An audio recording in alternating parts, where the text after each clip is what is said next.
E eu vou começar falando com vocês a respeito do ponto de fusão. O ponto de fusão é a temperatura na qual a fase sólida e a fase líquida elas vão coexistir em equilíbrio. E aí eu trouxe esse gráfico aqui para mostrar para vocês, né, como é que funciona isso. Então, inicialmente a gente tem aqui um sólido e com o passar do tempo, né, em aquecimento, a temperatura vai aumentando até chegar onde a gente chega aqui nesse platô, que é a temperatura de fusão, onde a temperatura aqui será constante ou muito próximo disso. E o que acontece aqui? Aqui nesse platô, na temperatura de fusão, a gente vai ter sólido e líquido.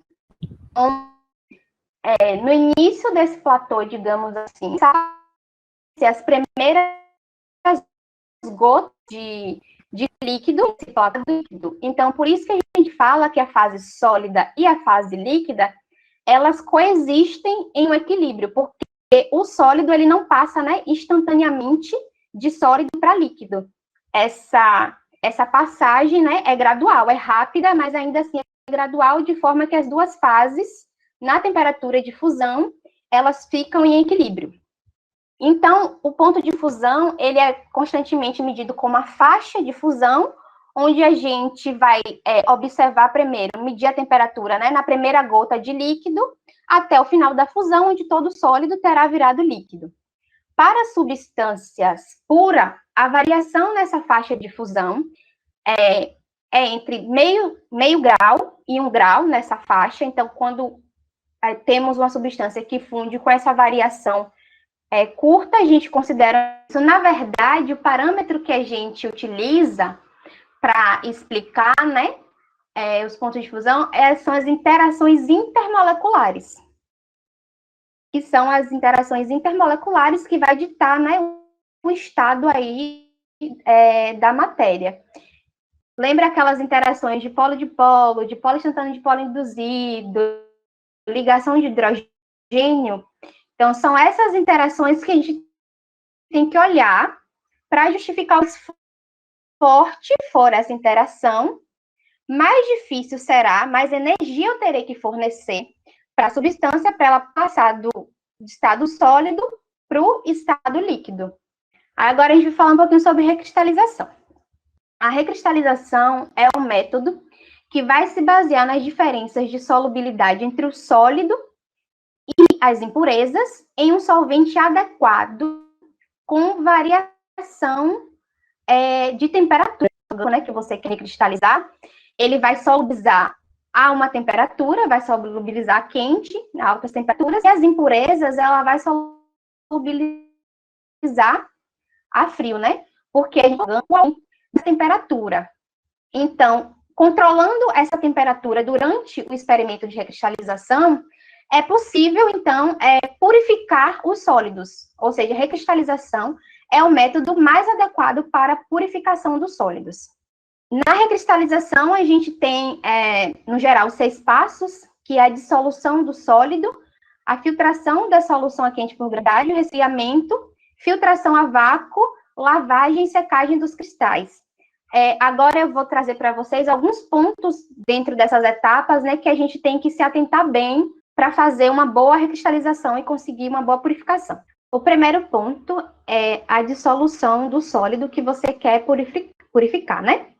Para isso, tem que se escolher um solvente. Esse solvente, ele não é escolhido aleatoriamente. Tem uma série de parâmetros que a gente precisa olhar para escolher esse solvente. O primeiro, e acho que o mais importante, porque sem ele a gente não consegue fazer a recristalização, é que o solvente escolhido, ele tem que dissolver grande quantidade do sólido em altas temperaturas e pequenas quantidades desse sólido em baixa temperatura.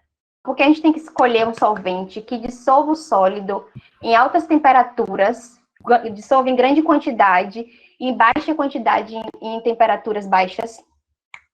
Ou seja, a quente tem que dissolver grande quantidade, a frio, baixa quantidade. A gente vai dissolver o sólido, né, que a gente quer purificar, a quente, certo?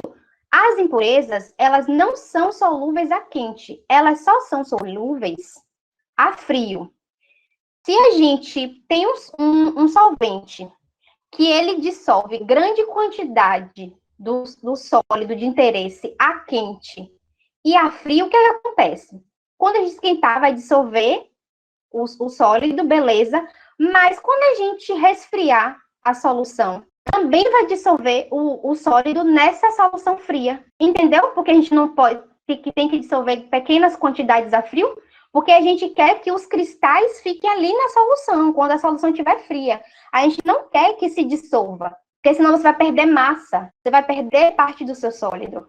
É porque você vai ter uma solução, né? Aí no final você vai ter ali os cristais, que é o seu sólido, e essa água que fica é o que a gente chama de água-mãe, que aí a gente descarta, porque é nessa água que vão ficar as impurezas. Qual a ideia da recristalização? O solvente, ele tem que dissolver em grandes quantidades a altas temperaturas. Pensa assim, ó, o meu sólido, ele é solúvel em altas temperaturas e ele é insolúvel em baixas temperaturas. As impurezas são insolúveis em altas temperaturas e solúveis em baixas temperaturas.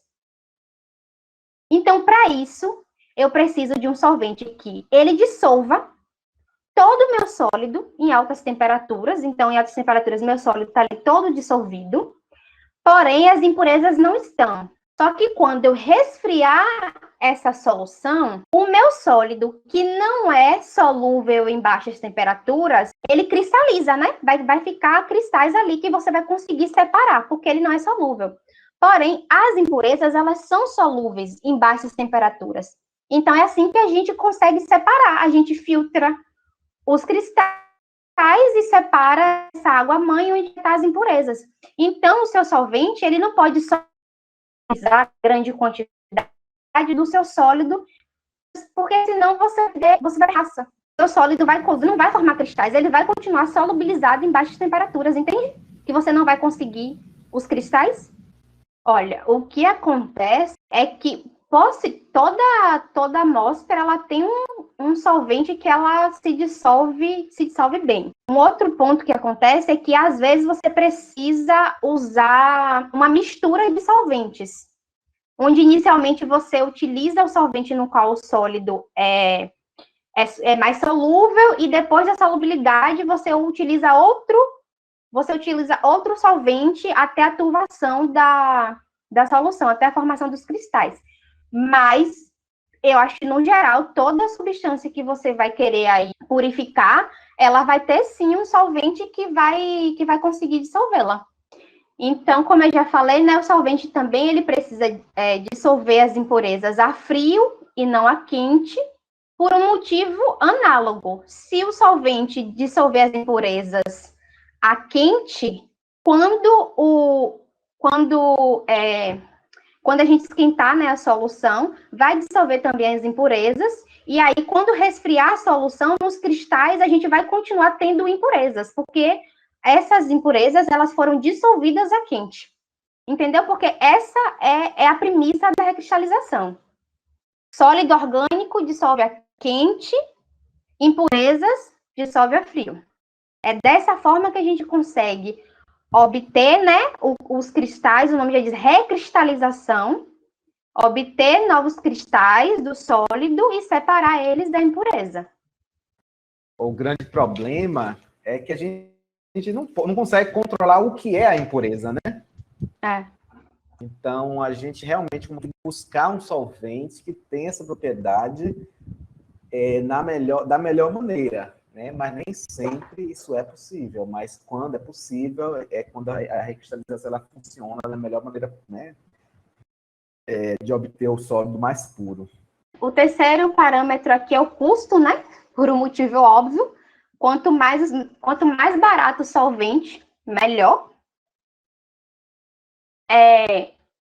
Temos também que ficar atento à questão da volatilidade. Ou seja, é necessário, sempre que possível, escolher um solvente com baixo ponto de ebulição. Eu acho que depois ficaria mais fácil remover, né? Isso, exatamente. Quando no final da prática, né, quando a gente obtém os cristais, esses cristais ainda vão estar impregnados de solvente. Então, para secar, que é necessário, né, que a gente seque essa amostra para posteriormente fazer um ponto de fusão, para ter realmente certeza do quão puro aí está esse sólido, a gente precisa que todo esse solvente ele evapora. Então, se o solvente é bastante volátil, ou seja, tem um baixo ponto de ebulição, ele vai evaporar mais rapidamente. E os dois últimos pontos inflamabilidade. É melhor um solvente, né, que seja menos inflamável para evitar acidentes no laboratório, e toxicidade. Quanto menos um solvente tóxico, melhor para manusear. Por exemplo, se você tem um sólido que ele é solúvel em etanol e metanol, é muito melhor que você escolha o etanol, porque o etanol é menos tóxico do que o metanol. Então, o etanol você vai conseguir trabalhar ali na bancada com certa segurança, e o metanol você teria que trabalhar na capela, enfim, tomar mais cuidado. E um ponto muito importante aqui nessa fase é que, acho que vocês observaram isso no PELAB, é que essa solubilização do sólido, ela deve ser feita com a menor quantidade de solvente possível, né? Então, a gente vai colocando o solvente aos poucos, de modo que o solvente dissolver, todo o sólido foi solubilizado, a gente não precisa mais colocar solvente, justamente para evitar a perda de massa de sólido, né, por solubilização. Então, quanto menor quantidade de solvente, melhor. A gente evita essa perda. Se você tiver que escolher entre acetato de etila e éter, por exemplo, você, óbvio, não vai escolher o éter, porque o éter, você abriu, ele vai todo embora, entendeu? É nesse contexto, você tem que levar... Isso é um dos fatores que você vai levar em conta. Agora, se não tiver jeito, se só recristalizar em éter, aí não tem jeito, você vai ter que fazer. Mas se você puder evitar, entendeu? Ah, sim, agora entendi a pergunta dele. Se você puder não escolher esse solvente, é melhor. Se você... É aquela situação de idealidade. Então, idealmente, seria melhor um solvente de baixo ponto de ebulição. Agora, se não der jeito, não tem o que fazer. Se você testar 10 solventes e só o que tem baixo ponto de ebulição funcionar, você vai ter que criar as condições, né? Fazer o experimento com cuidado para que o solvente não evapore antes de você cristalizar, entendeu? Isso, eu acho que o ponto mais importante é esse aqui, né? O solvente, ele tem que dissolver o seu sólido. E aí você vai olhar para outros fatores e tentar combinar eles, pegar um solvente que tenha a maior quantidade deles, né? O melhor. Se você escolher um solvente que não dissolve o seu sólido, não tem como você fazer recristalização. Entende? Aí a primeira coisa que você tem que olhar é para aqui. Escolher um solvente que dissolva seu sólido. Se ele não dissolve, próximo. Ele vai para a fase em solução e depois ele recristaliza. E quando ele recristaliza, a impureza fica na solução, entendeu? A segunda e a terceira etapa, né, que eu botei aqui como segunda, seria a filtração dessa solução e o resfriamento. Na filtração, todo o sistema de filtragem, ele deve estar aquecido. O sistema vai ser composto por um funil de colo curto, né, papel de filtro preguiado e um Erlenmeyer. Então, é necessário que todo esse sistema, ele esteja aquecido. Geralmente, o que a gente faz, esse sistema, ele fica em cima de uma placa de aquecimento, né? E a gente costuma molhar o papel de filtro, para que aquele papel de filtro fique, enfim, molhado, empapado de água, para poder aquecer. E também colocar uma pequena quantidade do solvente no Erlenmeyer para fazer como se fosse uma caminha de solvente e ficar ali quente. Não precisa ser muita coisa, é uma pequena quantidade já basta. Só para manter aqueles... Oi? Para fazer uma ambientação. Isso, só para manter aquele sistema todo aquecido. E é justamente para evitar a formação precoce dos cristais. Porque o que é que vocês acham que acontece se eu pegar a solução que está quente, esse sistema, de repente, está frio? Vocês acham que acontece o quê? Se eu pego a solução está quente, certo? E eu vou filtrar. Se esse sistema está frio, acontece o quê? Pode haver a formação de cristais precoces, né? Como falou, vai ter um choque térmico, aí a solução estava muito quente, o sistema está frio, não é nada muito frio, né? Está em temperatura ambiente, mas a gente faz a recristalização de modo a minimizar o máximo possível desses pontos aí que não são desejáveis, né? Como a formação de precoce. Se ele cristalizar ali no filtro, por exemplo, não vai passar pelo filtro, exatamente. E essa também nesse ponto não é a hora dele recristalizar. Então, a solução sendo filtrada, a gente parte para o resfriamento. Um resfriamento lento. O que seria, a idealidade seria a gente deixar a solução resfriando a temperatura ambiente, mas geralmente no laboratório o que se faz é deixa um pouquinho na bancada para resfriar um pouco, e depois a gente vai na torneira e fica passando assim o Ellermaia para baixar um pouquinho a temperatura e depois banho de gelo. E esse resfriamento ele tem que ser lento para não formar cristais com impurezas. Por quê? Quando a gente resfria, se a gente resfriar essa solução rápido demais, a gente vai obter cristais muito pequenos, ou seja, cristais que não estão ali muito bem organizados. Então, esses cristais muito pequenos, as impurezas podem se dissolver nele. E aí, uma vez as impurezas se dissolvendo no cristal, no final você vai obter cristais ainda com impureza, que não é o que a gente quer, né? Todo esse processo é para purificar o sólido.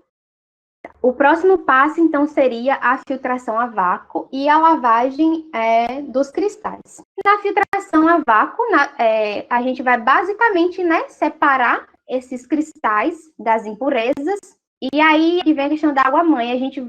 As impurezas vão estar dissolvidas ali, na solução que tá fria, e aí a gente vai separar, obter os cristais e separar das impurezas que vai estar na água-mãe, na solução. Nessa etapa, a gente deve usar, na etapa de lavagem, que é uma etapa, enfim, colada com a filtração a vácuo, uma etapa subsequente, digamos assim. A gente deve usar o solvente gelado. Por que a gente usa o solvente gelado para lavar os cristais? No momento que você coloca a solução para resfriar, é importante também já colocar uma quantidade do solvente que você está utilizando para resfriar também no banho de gelo. Porque justamente como tu falou, a gente não pode correr o risco de usar um solvente a quente ou a temperatura ambiente, porque vai solubilizar o sólido, E ele vai passar para a água-mãe, que é onde estão as impurezas. E esse solvente, ele tem que ser utilizado em quantidade mínima. Então, geralmente, sempre quando a gente vai fazer essa filtração, fica algum resquíciozinho de sólido na parede de Ellermaia, A gente tem que lavar e tudo mais.